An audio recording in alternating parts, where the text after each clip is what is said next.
2 plus 2 is eba.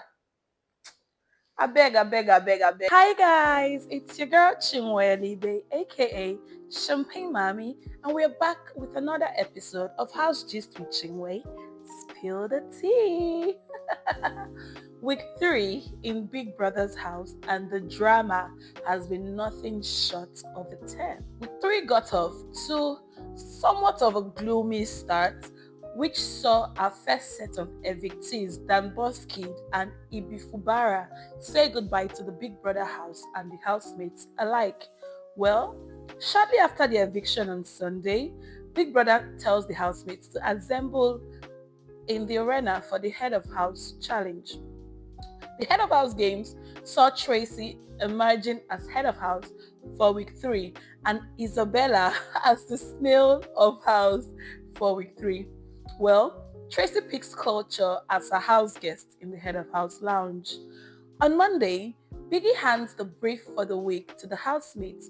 The theme of week 3 is circus extravaganza. The housemates have to share themselves in 2 teams and put up a circus show with the whole 9 yards, music, hula hoops, juggling, like give us a show, and we're looking forward to what the housemates have come up with. It's been an exciting week so far. Shortly after the task brief was read, Biggie asked the housemates to prepare to go into the arena for the head of house challenger. Well, this time around, the interim head of house, Tracy, had the opportunity to pick her challengers for the head of house challenger. Tracy picks the likes of Dede, Joanna, Ivata, Kutcher, and Thelma Lawson to challenge her for her title. Tracy emerges winner as head of house for week 3. Congratulations, Tracy. You are the first official female head of house for the Big Brother Ninja 10/10 season. Way to go, girl. You did that. Well, on Monday also saw Sabrina exiting the game due to medical reasons. We wish her a speedy recovery and hope she comes back better and stronger. On Monday evening, it was nominations in Big Brother's house, and as usual, Big Brother asked the housemates to retrieve red envelopes scattered all over the house. The housemates retrieved the envelope, but unfortunately, nobody was able to get the envelope that carried the immunity, which means every housemate, aside Tracy as head of house, and Rude Boy, who won most influential housemate for week 2, were saved from nominations. Big Brother then asked head of house Tracy to draw from the tree of trinkets. She draws from the tree of trinkets, and fortunately, she wields the power to save one housemate from nomination. Tracy goes ahead to save Culture, which means Culture, Ruboy, and Tracy are all exempt from nominations and possible evictions in week 3. Way to go, guys. Well, on another hand, Dede hears about the kiss that was shared between Sultana and JCJ.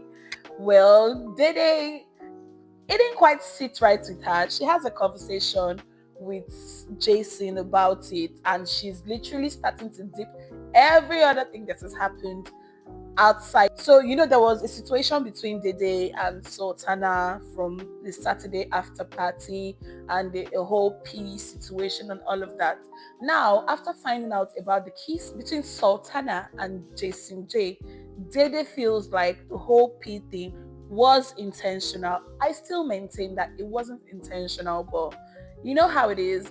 You don't necessarily have to be the one committing the crime, but if they can link a motive to why you could commit the crime, then you're a suspect. Dede wasn't taking it easy with Jason J, and Jason had a lot of explaining to do. In fact, he eventually went to Miss Sultana to tell her he would like to move her from her bed space to respect his relationship on the outside.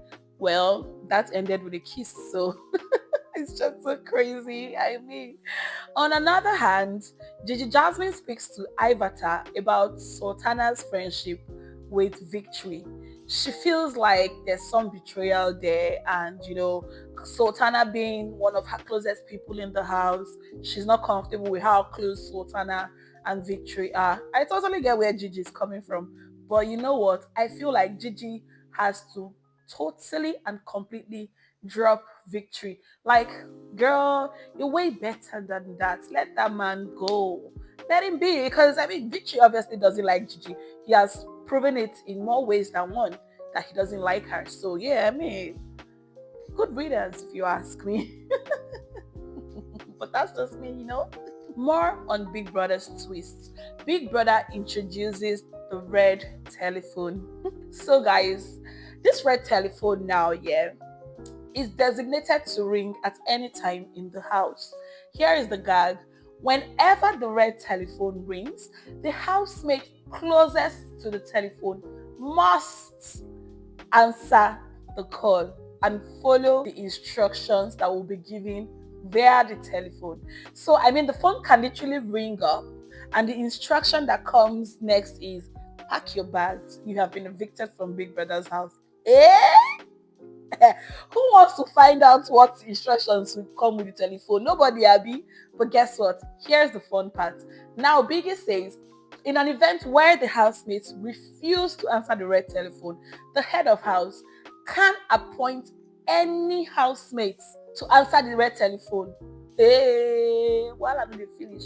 Well, then it's 50-50 though. I mean, it's okay to take the risk and answer the red telephone. But what if the worst literally happens after you take the call? Like, I don't know. Me personally, I don't want to find out. So I would just rather other people are answering the call and I'm knowing what's happening from there, because I would try to be red telephone and please, I beg, Big Brother, your twist is too much. But then again, on the lighter news, the housemates, they won their 7.5 million pot winnings for week 2, which brings their pot winning to a total of 17.5 million naira now. The prize money is growing, you know. Hopefully, they're able to win another 7.5 million naira for week 3, and you know, by the end of the season, that 80 million, it has to be complete. But I mean, the housemates, they've been putting in the work towards their wager, and we're hoping they give us a show. They've been entertaining us, they've been doing all they need to do, and fingers crossed they are going to win the 7.5 million for week 3. Best of luck to you all, 10 over 10 housemates. You know me, I'm out here rooting for you guys, okay? So make it happen. Thelma and Victory have a fight. Look, I don't know. I feel like Victory is taking the piece when it comes to the women in the house. And, you know, someone has to tell him off at some point or put him in his place, because he cannot continuously keep getting away with his BS. It's upsetting. Do you get me? So apparently, Thelma and Victory, they have a fight. Waiting cause wahala. Victory keeps taking condoms to Thelma's bed. And it's upsetting. I totally understand. If you want to play a prank, you play a prank. That's totally fine. But you know, you don't make one person your victim. Like, you don't keep poking at one particular person, because then it's targeted harassment as against a harmless prank. And Thelma has told him again and again, Victory, please stop. I don't like it. And he's refusing. And then she picks a tone with him, and the next thing he's saying is, you say I don't get discipline. I lack discipline, but now you don't born one for outside me. I they try help your life with condom. What the hell? No, like, what the actual? It doesn't make sense. It doesn't make sense. And for somebody that struggles so much with expressing himself, don't you think you're doing too much, Victory?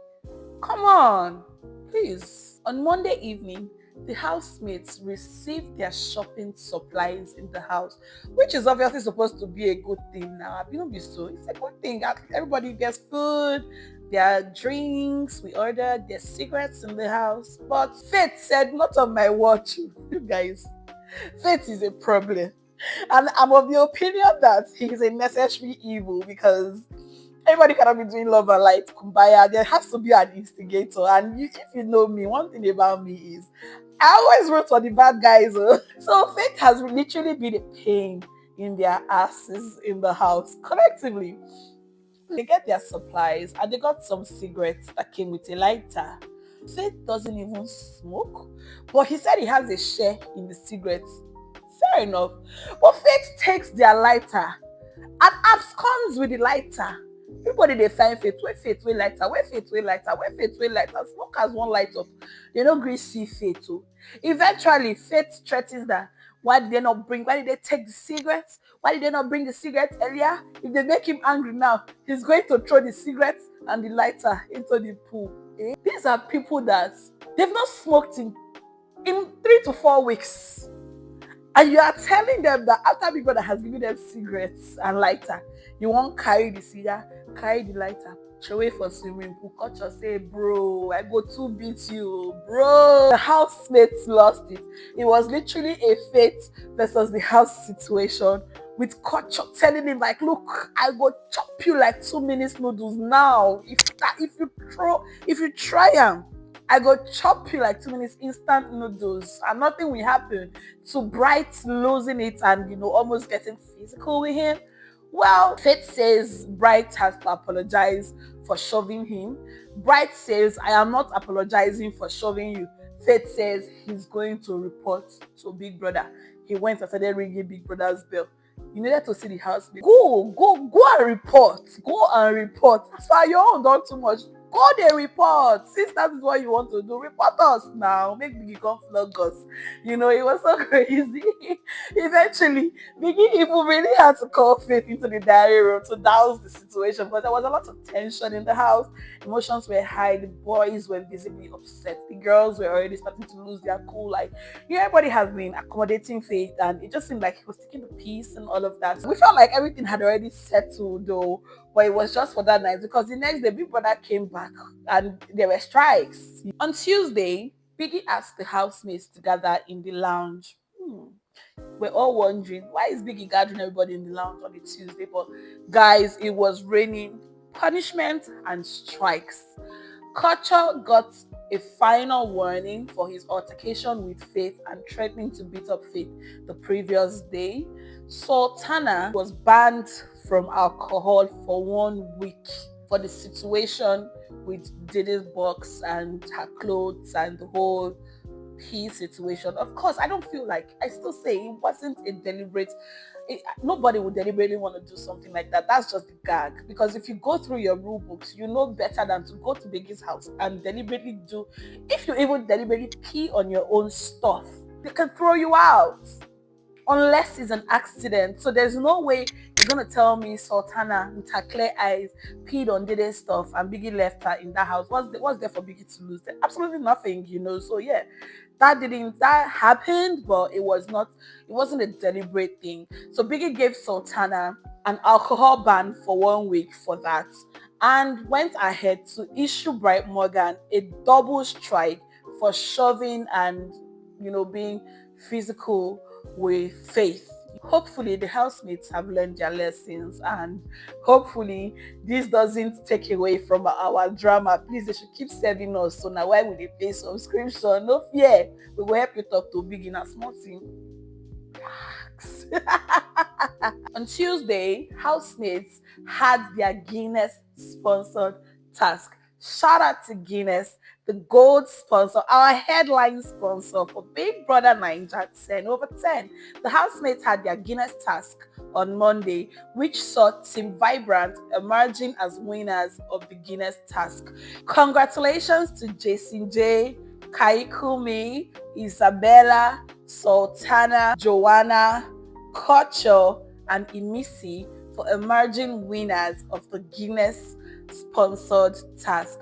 Well done, Team Vibrant. Shortly after the Guinness games, the housemates got into their own games, and trust me when I say it was an entertaining session for me in particular. They were asking the questions that I needed them to ask. Even if everything, they did not ask all the questions, but what needed to be said was said. And I absolutely loved it. We had Big Soso asking Bright Morgan, prior to now, you told us you had a babe. Do you think your girlfriend is proud of you on the outside? And Bright Morgan goes, he came into the house and found out he needed a safe space, and he found that in Midday, and so him and Midday, he didn't plan to like her, but he likes her, and that's it. But his girlfriend understands. Now your relationship now you Sabi. Isabella asked Dede, who she likes more between Koyi and Jason. And Dede says she doesn't even like both of them the same way. She likes them for different reasons and differently, and that makes sense. Smart answer if you ask me. We have people like Ivata teasing Isabella. Are you gonna let us watch it tonight? Ivata, please, oh, please, oh, please, please, please, please, please, please. I'm still a small girl. You people should start saying all these things to my hearing. Because we also had Isabella asking Victory why he decided to switch from Gigi Jasmine to Sultana. And as much as Victory's explanation didn't make sense, because Victory claims that, well, so two things for him. He has people he likes and he has his spec. And for him, he likes Gigi. But for Sultana, Sultana is his spec. 2 plus 2 is Eba. I beg. This boy, your mata tire myself. Because moving on to other things, Thelma and Missy, well, they had a quick fallout early hours of Wednesday, say Tuesday into Wednesday, early hours though, they had a fallout in the course of the game. Apparently, Missy says she saw Thelma and Bright in the garden being all cozy, and Thelma was like, you were drunk, you didn't see me correctly. And although she was a bit condescending, but you know how it is now back and forth, there's no big deal over there. On Wednesday, we had the Lurpak sponsored task, which saw Team Soft Life emerging as winners of the Lurpak sponsored task. Congratulations to Faith, Thelma, Isabella, Bright, Big Soso, and K Bobo for emerging winners of the Lurpak sponsored task. Shortly after the Lurpak task, Big Brother decides it's a good day to give out punishments to offenders in the house. Biggie decides to punish Sultana, Doris, and Isabella. For what reason? We are still asking. Even Isabella kept asking, people, what did we do? What did we do? Why punishment for what? Biggie never answered us now, but he gave them rice and beans to sort away from each other. So there's rice and beans in the same bucket, and you have to sort the rice from the beans. Well, luckily for them, they were not counting, because if they needed to count, they had to count to make sure that the numbers were accurate. Otherwise, you start again from the beginning. Don't worry, speaking from experience. But yeah, he gives them the punishment to sort the rice from the beans. Doris was in a very foul mood because, she came so close to winning the Leopard task, and, seeing that didn't work out for her, and she just went straight into punishment. She was so frustrated doing her punishment. She did it in tears, like she was crying so much. In fact, I inserted soundtrack. Afufu nere rika kwa gidika. I want to thank my girls, Biggie. Habamana. Calm down, sir. Allow my bodies be. On Thursday, the housemates also had the Indomie task. The Indomie task saw Team Indomie Oriental Fried emerging as winners. Most of my clients are in that Team Oriental, so I was literally biased through the game and hoping that they win. And thankfully, they emerged winners. Congratulations to Sultana, Dede, Imising, Koin, Otega, Thelma Lawson. You all did that, and I'm so proud of you guys. And thank you to our sponsors for week 3, which are Guinness, Le Perk, and Indomie. Mwah! Thanks, guys. We appreciate you and all you do for the 10 of 10 season. After the Indomie task, they went straight to the pool party. You know how the housemates do. They love to party. I had a good time. I partied with them from my living room. I was literally dancing and enjoying goodies from the gift box Biggie sent to me. You guys, say thank you to Biggie for me. I absolutely love the gift box, and more of this, Biggie boo. After the Thursday pool party, there was mild drama between Isabella and Thelma Lawson. Well, that drama has been long overdue, and I feel like this is not even the main fight. The main fight is coming, and I'm hoping that both girls actually use the opportunity to get what they actually have to say off their chest when it's time to get at it. Well, guys, that's all on the tea from week 3 from me. Let's see what the weekend holds in week 3, and I'll be back with another video on Monday. Until then, bye guys. I love you and I remain your favorite champagne mommy, Chinwe Elibe. Bye. Mwah.